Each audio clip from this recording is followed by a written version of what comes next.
What actually funds the police? Imagine if you were the victim of a crime and you called the police and they didn't show up. You pointed the weapon at me. Held up at gunpoint and waiting hours for the cops. This isn't a problem everywhere, but in some parts of the US, it's a growing issue. What's really driving situations like this? Is it the result of certain kinds of politics? Is it because of defund the police? Well, elected officials and our partisan media are constantly out there trying to tell you what to believe. Ashley, as you know, crime in Seattle has been rising since the city defunded its police force in 2020. But I'm here to tell you that that's not even half the story. Why do I know? Well, I'm a lawyer who's worked in government and philanthropy for almost 20 years. And I'm going to tell you the story about how I discovered what's really driving conditions like this, because when I found out who was really responsible, I was shocked, and I think you will be too. Through this story I'm going to tell you about police and police funding, I'm going to teach you about how to get to the truth about any issue that matters to you, as opposed to whatever the candidates or our partisan media happens to be saying about it at the time. Because whether you've dealt with police and public safety issues or not, and completely setting aside the topic of police reform for a second, it's important to know that the basic services you expect out of government, like police or emergency response, are going to be there when you need them. And with all the craziness of our elections and the limitations of our partisan media, it seems so hard to find out the basics of government, who really controls what in America, how basic services like the police are really funded, how they're performing, and if you want to see them change, what truly are the levers to pull on for that. Because very often, they're not the ones you think they are. And people are making voting decisions and aiming their energy in completely the wrong place. And you don't want to be one of those people, do you? So stick around to the end of this video, and I'm going to give you some great tools to avoid becoming one of them. So what actually funds the police, and who's really responsible for that? Well, before we get into this, I need to tell you the story about the scariest day of my life working in government. A couple years ago, I moved to the Metro Seattle area for an executive-level government job in affordable housing. And much to my surprise, instead of dealing with housing, I found that the #1 issue I was dealing with was crime, violence, and the safety of my workforce. So I supervise over 300 people in that role. More on that later. But early on, as I was getting the lay of the land, staff would describe situations like drugs being sold in the parking lot outside of their office, or a fight breaking out with weapons, and they would call the police and get no response. They would say things like, "We're not going to be able to send an officer out for that." And with property crimes, which were rampant, forget about it. They just direct you to an online form. Another time, a man showed up at our central office with a gun and threatened our staff, and I had the fun job of helping lead an evacuation of about 100 people. You can see why staff often said that crime and their personal safety was their #1 concern on the job. And all around, it just seemed like crime was up in the state of Washington. But was this perception a reality? Well, it turns out to be true. Crime has been rising in Washington state. And I ultimately discovered a deep structural force that is driving this, and who is responsible for it shocked me. So who can we hold accountable for all this? Well, this is where I'm going to break down how to think about a community challenge and investigate what's really going on. Now, whenever we look at any community problem, we first have to look at exactly what type of problem it is. It's sort of like medicine. If you want to come up with the right treatment for the symptoms, you first have to have the right diagnosis for whatever they are, or else you're never going to solve the problem. So here are some of the first questions you should ask. Is this a new community problem, or is this a problem we've been solving for a very long time? And with crime and policing, this isn't the 1830s out west, and we're having to round up a volunteer posse to root out bandits in our frontier settlement. We've had policing in the US for many, many decades. Now, not all community issues are like this. Sometimes we have a problem in the community and it's truly something we've never solved before. But for problems that are like this, where we have known solutions and well-developed industry standards, the next question you ask is there something wrong with the way the service is being delivered? Is it bad government management? For example, you might recall the Flint, Michigan water crisis, which was purely the result of government incompetence. Or is there possibly another reason why the known industry standards aren't being applied? And to answer those kinds of questions, you first need to investigate industry standards for how to operate public safety services. So back to my job for a second. I had a very clear security issue to solve, or else nobody was going to want to continue to work for my agency, which happens to provide all of the public housing in Section 8 for King County, Washington, outside of the city of Seattle. So I had to meet with police chiefs to discuss what was going on. And each of them said some version of the same thing. We don't have the staff. And I saw this with my own eyes. One night, I was out at one of our mid-rise buildings we manage in a city of about 100,000 people outside Seattle. There had been a burglary, and I needed to coordinate our response, like getting additional private security guards on site and making sure the elderly residents were okay. And a police officer eventually arrived. He said he was glad he could show up at all, but that he might have to leave at any moment because there were only 9 other officers working the whole city that night. And if there was any other kind of major incident requiring backup, there just would not be enough personnel to respond to any other emergency until that one cleared. Now, if somebody's breaking into your house, you'd want to call the police and know that they could be there pretty fast, right? Well, being able to have the police respond and in the right amount of time is kind of what it's all about. And for high priority emergency calls, there is a widely cited industry benchmark for officer response within 8 minutes. Here you can see San Francisco's city dashboard showing its 8-minute goal. But individual police departments generally set the targets themselves, and some of them set it even faster than that. Now, cities like Seattle have been in the news for having longer and longer response times for Priority 1 emergencies. And here you can see it has grown from 6 minutes in 2020 to nearly 10 in 2023. And in some of the smaller cities in Washington, response times are even worse. Take, for example, the situation I showed at the beginning of the video, in which an individual in Kent, Washington, called for help during an armed robbery, and it took police over 2 hours to respond.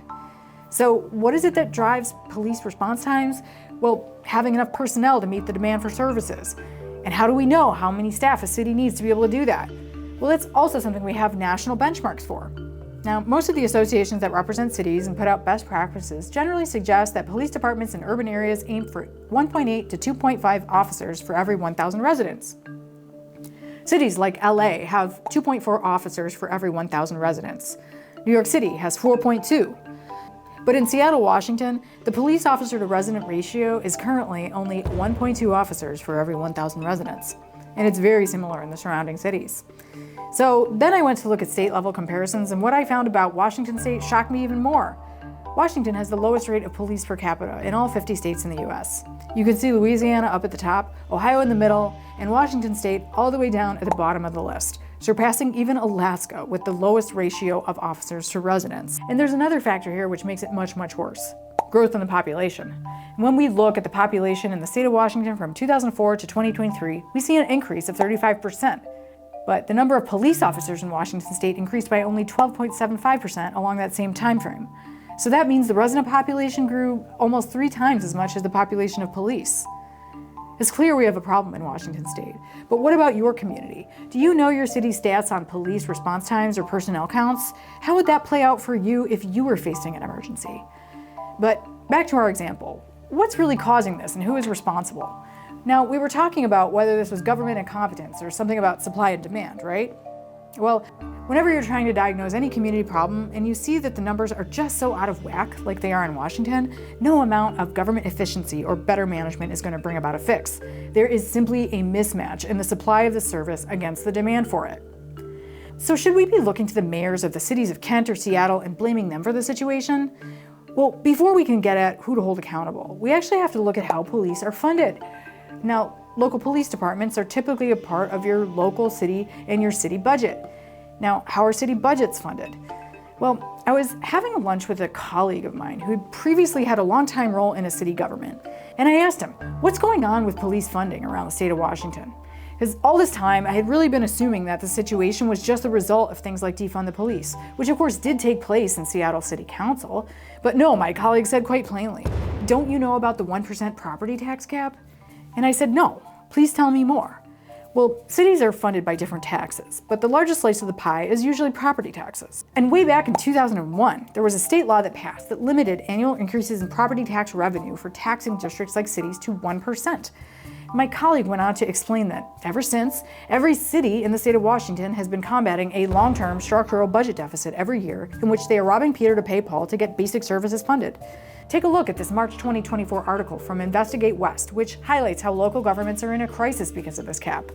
The article goes on to say that the property tax cap is a big reason why Washington state has had the lowest number of police officers for its population in the nation for over a decade.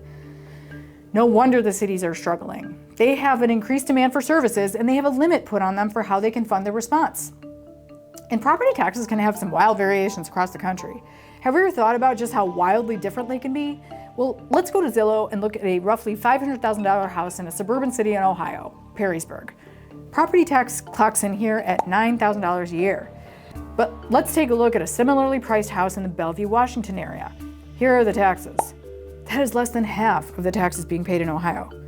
Now, of course, property taxes are charged on a house's assessed value, not the price itself, but that's besides the point right now. You can check out my other videos on state taxes to get into those details. But why do we have such big differences in the US about how we pay for things in our local and state governments?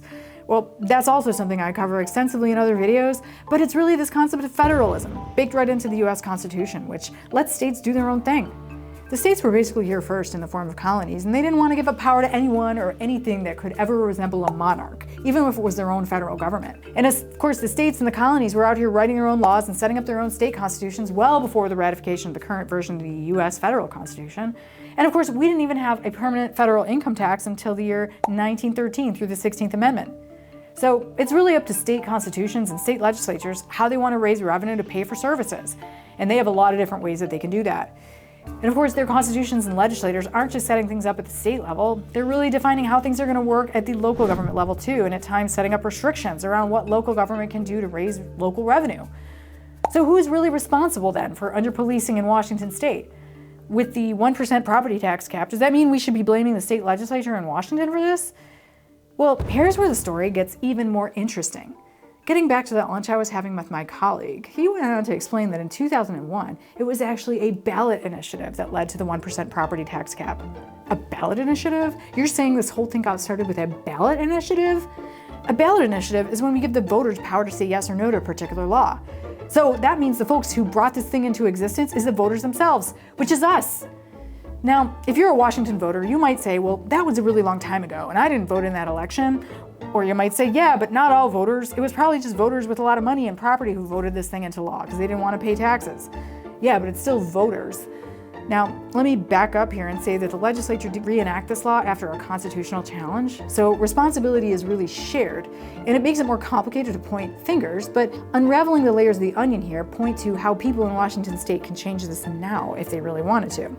And they probably ought to understand it, unless they want to keep seeing cuts to basic services they depend on, like the police. Because this is a long-term, deep, structural budget problem in the state that there isn't going to be any easy way out of. And what does this story mean for you? What should you take away from this? Lesson number 1, structure matters. When you're trying to understand a community issue, you first need to investigate how the system is built, who has the power to do what within it. And this includes grasping the history, the laws, and the basic functions of government that are in place. It's not impossible, but it does require understanding the right questions to ask and the basics of how these systems operate. And that can certainly seem really difficult sometimes because people in government have made this really hard. And also, the system we have is the natural outgrowth of what the Founding Fathers created. Our government is, by design, pretty messy and complicated because they wanted power to be distributed. You can see the power shifting here. The voters enacted this cap, then others challenged it in state Supreme Court, and then the legislature brought it back. And if we want to preserve this ability we have with all this freedom and distribution or balance of powers, we really have to contend with the complexity that creates and lean in a little bit more to be educated on what's really going on, so we don't believe whatever's being told to us. Lesson number 2, follow the money. If you want to know who is accountable for under-policing or any other local government issue, the key is to follow the money. Whether it's police budgets or other essential services, the flow of money reveals where decisions are really made and who is truly responsible. That goes for whether somebody's trying to take responsibility for something they're really not responsible for. For example, the federal government doesn't fund local police. Learning to follow the money will help you develop a more accurate understanding of what's truly going on. Lesson number 3, know who you can trust. One of the most critical takeaways is that political parties, partisan media, or elected officials, regardless of their affiliation, will often manipulate facts to suit their agenda. We've seen a big example of this in this video, where some folks try to make it out like recent policing issues and growing crime are just the result of recent events like Defund the Police, when in fact in the state of Washington it was actually a conservative anti-tax activist who 20 years ago was responsible for kicking up all the energy around the 1% property tax cap ballot initiative. But don't be fooled, left-wing manipulation happens too. You only have to watch some of my upcoming videos to see examples of this. Now, politicians are going to twist facts to suit their goals, and it's up to us to cut through the noise. Which brings me to, who can you trust? Well, while political figures and parties may shift with each election, there is a constant force in your community. And I'm talking about the professional government staff who serve day in and day out. These are the city managers, public officials, and other non-elected employees who care deeply about their communities.